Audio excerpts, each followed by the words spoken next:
So, ideal weight management ఎలాగా? అది diet వల్ల సాధ్యమా? కేవలం యోగా చేస్తే సరిపోతుందా? మనతో పాటు యోగా గురు అందరికీ చాలా సెన్సేషనల్‌గా తన కొత్త పందాలో మంచి ఆరోగ్యాన్ని అందిస్తూ వచ్చిన సాహితీ యోగా సాహితి గారున్నారు. సాహితితో మాట్లాడదాం. Hi Sahithi. Hi. Hi Swapna గారు.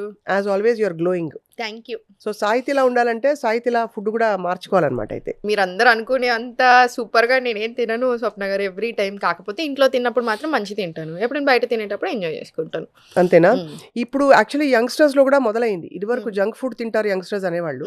ఇప్పుడు కొంచెం అవేర్‌నెస్ చాలా మొదలవుతుంది. అవును. నాకెప్పుడూ డౌట్, మామూలుగా బరువు తగ్గడానికి జిమ్‌కెళ్ళాలా? యోగా చేస్తే చాలా? యోగాతో అసలు వెయిట్ లాస్ అవుతుందా?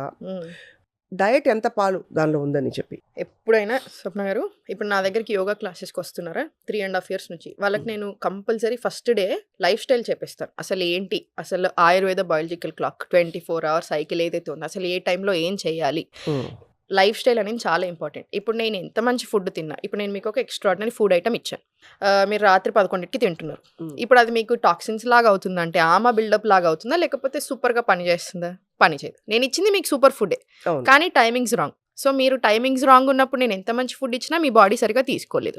ఇంకొకటి ఇప్పుడు న్యూట్రిషనల్ ఫ్యాక్ట్స్ అని చెప్పేసి ఇప్పుడు ఎగ్జాక్ట్లీ మీ ఇంత వెయిట్, మీరు ఇంత హైట్, నేను ఎగ్జాక్ట్లీ ఇంత ప్రోటీన్, ఇంత ఫైబర్, ఇంత కార్బ్స్ అని రాశాను. కానీ మీ డైజెస్టివ్ ఫైర్ అగైన్ చాలా వీక్ ఉంది. మీకు గట్ హెల్త్ ఇష్యూస్ ఉన్నాయి, మీకు హార్మోనల్ ఇష్యూస్ ఉన్నాయి, లివర్, కిడ్నీస్ ఇట్లా అన్నీ ఏదో ఒక రకమైన ఇష్యూ ఉంది అనుకుందాం.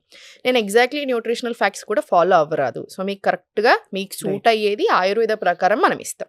ఎందుకంటే మైక్రోస్ని సపరేట్‌గా చూడదు ఆయుర్వేద. మీ బాడీ టైప్‌ని బట్టి చూస్తది. మీకున్న ఇబ్బందుల్ని బట్టి సెట్ చేసుకుంటాం. కరెక్ట్. సేమ్ ఇప్పుడు ఈ రెండిటిని బట్టే మీరు అన్నీ చేస్తున్నారు. మూవ్‌మెంటే లేదు. సూపర్ ఫుడ్ తింటున్నారు. కానీ జీరో మూవ్‌మెంట్. ఆటోమేటికల్లీ స్ట్రెస్ ఎక్కువ అవుతది. ద వే యూర్ హ్యాండ్లింగ్ లైఫ్‌ని ఎలా హ్యాండిల్ చేస్తున్నాం అనేది మారుతది. సో, మూవ్‌మెంట్ లేదు. ఇప్పుడు మీకు మంచిగా పని చేస్తదా? కాదు. అదే ఒక బ్యాలెన్స్ ఉందనుకోండి. యోగా ఉంది, వాకింగ్ చేస్తున్నారు, మూవ్‌మెంట్ ఇస్తున్నారు చాలా మంచిగా, ఫుడ్ కరెక్ట్‌గా తింటున్నారు, లైఫ్ స్టైల్ బ్యాలెన్స్ పెట్టుకుంటున్నారు. మోర్ దాన్ ఎనఫ్ స్వప్న గారు. మీకు లైఫ్ లాంగ్ ఉన్నన్ని రోజులు బాగుండొచ్చు. చక్కగా లైట్‌గా ఉండాలి బాడీ. లైట్‌గా ఉండాలి, హ్యాపీగా ఉండాలి, ఉన్నంత కాలం బాగుండాలి. చాలా మంది అనుకుంటా ఉంటారు, అసలు ఎందుకండి అసలు ఇంకేం తినని దానికి ఇవన్నీ చేసిన దానికి అంటే. ఇప్పుడు మనం ఎగ్జాక్ట్లీ ఈ టైంకి పోతాం అని మనకు తెలీదు. Simple answer. ఉన్నన్ని రోజులు హెల్తీగా ఉండాలి. హాస్పిటల్‌లో చుట్టూ తిరుగుకుంటూ ఎందుకు నాకు ఈ ప్రాబ్లమ్ వచ్చింది, అసలు నాకు ఏం ప్రాబ్లమ్ వచ్చిందో అర్థం కాక ఇంత సఫర్ అవ్వుకుంటూ అవసరం లేదు. హ్యాపీగా ఉండొచ్చు. అండ్ చాలా మంది ఏమనుకుంటారంటే డైట్ అనగానే అమ్మో అసలు ఇంకేదో ఫ్యాట్ డైట్, లేకపోతే అసలు ఎక్సర్సైజ్ అనగానే అసలు ఇంక ఇట్లా పెట్టాలా అనుకుంటారు. మీరు ఎక్సర్సైజ్ చేసి చూడండి, ఎస్పెషల్లీ యోగా చేసి చూడండి, మీరు బ్యాక్ వెళ్ళలేరు.